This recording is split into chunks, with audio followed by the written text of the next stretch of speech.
Cash App. Everybody has it. In today's video, I'm going to tell you 4 things about Cash App that you might not know and can help you out on your journey to financial independence. So stay tuned.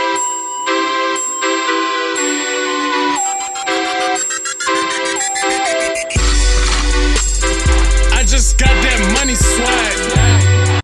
4 things you didn't know about Cash App. Number 1, you could buy stocks on Cash App. Cash App has a program where you can buy fractional shares of a company, and for as little as $1, you can start investing in stocks. So what are we going to do?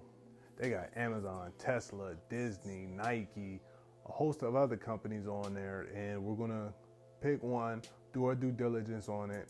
Once we find one we like, we're going to put that dollar on there. And then we're not going to stop there. We're going to put $1 every week and get to $52 on there. That's what we're going to do. We're going to take a year and either get a larger percentage of one, a whole one plus percentage, and just, we're going to be stock investors because it only takes $1. So we're going to use that. How do you get to that? Open up the Cash App, look to your bottom right. The second icon, the little squiggle from the right, that's where the stocks are. Bam, you had an app right there that allows you to buy stocks. You didn't even know it. Number 2, while you're on that same page, in the top, it's going to say stocks, Bitcoin. Click the Bitcoin. Now you can buy Bitcoin. I did a transaction, $5. The fee was 9 cents. So not that much of a fee. Crypto is crazy. Last year, 3,000, January, June, July, 14, December, 6.5. It is volatile, but if you got out at 14, you could have made a lot of money. It's volatile, but if you bought it at 14, you probably lost a lot of money. It's volatile. So I said that 3 times. It's volatile, but if you got the stomach for it, you can make some money. So Cash App allows you to try it out. People who ask me personally, I'll tell them, go on Cash App, try it out, put $1, $10, $100. Just try it out so you get used to the swings of crypto before you put in any large sum of money.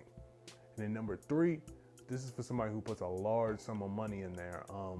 Basically, how do I explain this? Crypto, Bitcoin, when you buy it on the exchange, you could just buy it and sell it, but it's a currency. It's meant to be used as a medium of exchange. So if you want to send something to me, unless you enable the wallet, you have to enable the wallet. Basically, that allows you to put the money in your pocket. Basically, it gives you control over the crypto. So you can send it to me, I can send it to you, you can send it to Tony.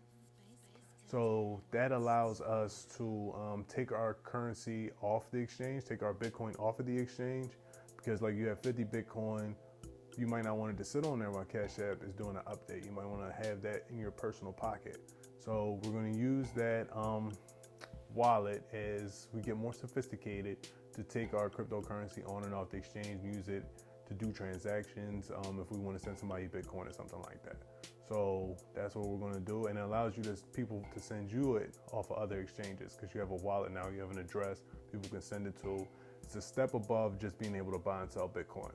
Number 4, I'm going to put a link to this video below, and I'm going to put a link to Cash App, because if you don't have Cash App, you need to sign up now.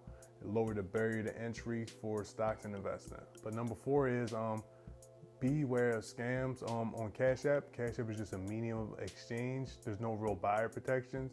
If you send somebody money, they basically have it. There's nothing really Cash App can do. So do your due diligence because you can't get the money back. PayPal has like a buyer protection.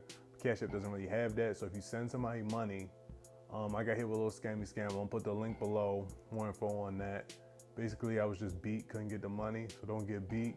Don't send people money on Cash App without proper paperwork, and you'll be okay. Number 5, I know I said 4, but a little tip, Cash App, use your cash name, to market yourself a little bit. It's free advertisements, you send it to people, Tony Real Estate. Oh, now everybody knows you do real estate. Sarah does, Sarah hair, Sarah does hair. Why does it say Sarah hair? I do hair. You send it to your friends and send it to other people that you do business with. It's just another way to market yourself that's free. So if you have a business or a skill that you're trying to market, try and incorporate that into your Cash App name, and it could help your business grow a little bit. And then, so what are we going to do today, everybody? We're going to pick a stock. We're gonna put $1 in it because we got $1. Nick put the link down for the people who don't have Cash App. If you got Cash App and a phone with some Wi-Fi around it, you could buy stocks. So if you got a smartphone in this app, you can buy stocks for as low as $1. So you're gonna take $1 and put into a company that you believe in, and you're gonna start putting more dollars and more dollars in, but you're gonna start with that $1. You got a week to put that $1 in there from the time you've seen this video. You got 1 week, do your homework, put that $1 in there, and figure this thing out, man, and become a stock investor. You put your money in there, now you're a stock investor. 2, people interested in Bitcoin, you're gonna take this $1, we're gonna take this $10, and we're gonna try Bitcoin out. We're gonna go along for the ride, get used to the waves. As I become sophisticated, I'm gonna go to step 3, and now I'm gonna take my 150 Bitcoin and I'm gonna take them off the exchange because I enabled my wallet, and I'm gonna have them in cold storage. So that's my tips for Cash App that you might not know. 4 things plus a little bonus that you might not be thinking of. This is Nick.